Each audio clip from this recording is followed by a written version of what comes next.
ચોક્કસ. હવે આપણે મોડ્યુલ 3 તરફ આગળ વધીએ છીએ. આ મોડ્યુલમાં આપણે શીખીશું કે કેવી રીતે વાંકાચૂકા પ્લોટ કે જમીનને આકારોની મદદથી સેકન્ડોમાં માપી શકાય.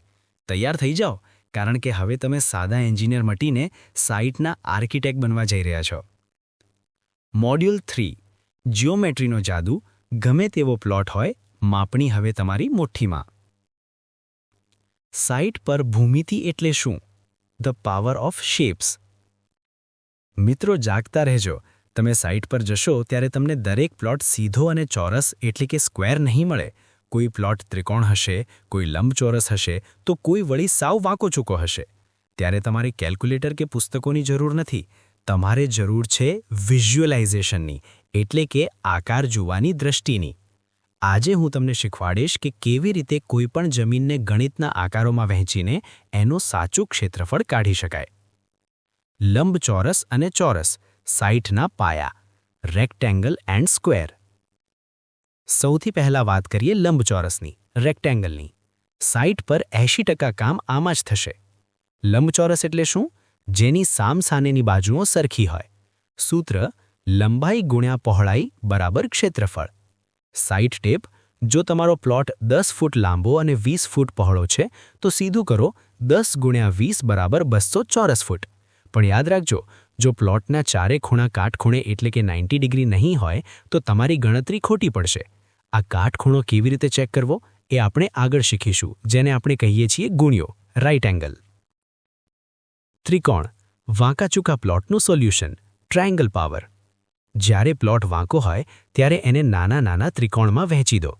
ત્રિકોણનું માપ લેવું એટલે અડધું લંબચોરસ માપવા જેવું છે. સૂત્ર: 1/2 ગુણ્યા પાયો ગુણ્યા વેધ, એટલે કે અડધું ગુણ્યા લંબાઈ ગુણ્યા પહોળાઈ. એનર્જી ટીપ છે: ગમે તેવો પહાડ જેવો પ્લોટ હોય, એમાં વચ્ચેથી એક લીટી દોરો એટલે 2 ત્રિકોણ બની જશે. બસ બંનેનું માપ લઈ ભેગું કરો એટલે આખા પ્લોટનો હિસાબ આવી ગયો. યાદ રાખજો, સાઇટ પર ત્રિકોણ જ તમને મુસીબતમાંથી બચાવશે. વર્તુળ અને ગોળાકાર પ્લોટ, સર્કલ એન્ડ આર્ક્સ.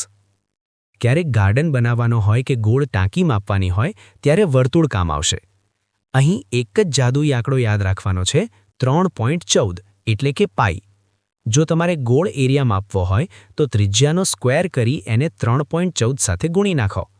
આ માપણી કરતી વખતે ટેપને બરાબર સેન્ટરમાં પકડવી ખૂબ જરૂરી છે. ગુણ્યો, રાઇટ એંગલ, એન્જિનિયરનું સૌથી મોટું રહસ્ય. હવે જે હું શીખવાડું છું એ ધ્યાનથી સાંભળજો. આને કહેવાય છે 3-4-5નો નિયમ. જો પ્લોટનો ખૂણો કાટખૂણે એટલે કે 90 ડિગ્રી છે કે નહીં એ ચેક કરવું હોય તો શું કરશો? 1. એક બાજુ પર 3 ફૂટનું નિશાન કરો. 2. બીજી બાજુ પર 4 ફૂટનું નિશાન કરો. હવે આ બંને નિશાન વચ્ચે ત્રાસી પટ્ટી માપો. જો એ 5 ફૂટ થાય તો સમજી લેજો કે તમારો ખૂણો એકદમ પાવરફુલ અને સીધો છે. જો 3-4-5 સેટ ન થાય તો સમજી લેજો કે દિવાલ વાંકી જશે અને બિલ્ડર તમને સાઇટ પરથી ભગાડશે. વિજયી મંત્ર. મિત્રો, ભૂમિતિ એ ડરવાની વસ્તુ નથી, એ તો રમવાની વસ્તુ છે. પ્લોટને આકારોમાં તોડતા શીખો. પ્લોટને જોતા જ મગજમાં લીટીઓ દોરાઈ જવી જોઈએ. શું તમે હવે કોઈ પણ પ્લોટને આકારોમાં વહેંચવા તૈયાર છો? શું તમે 3-4-5ના માસ્ટર બનવા તૈયાર છો?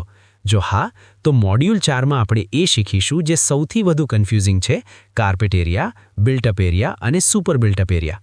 એ શીખી ગયા એટલે તમે રિયલ એસ્ટેટના અસલી ખેલાડી બની જશો. તૈયાર છો? જોશ સાથે બોલો, ચલો સાહેબ. હવે આપણે મોડ્યુલ 4 તરફ આગળ વધીએ.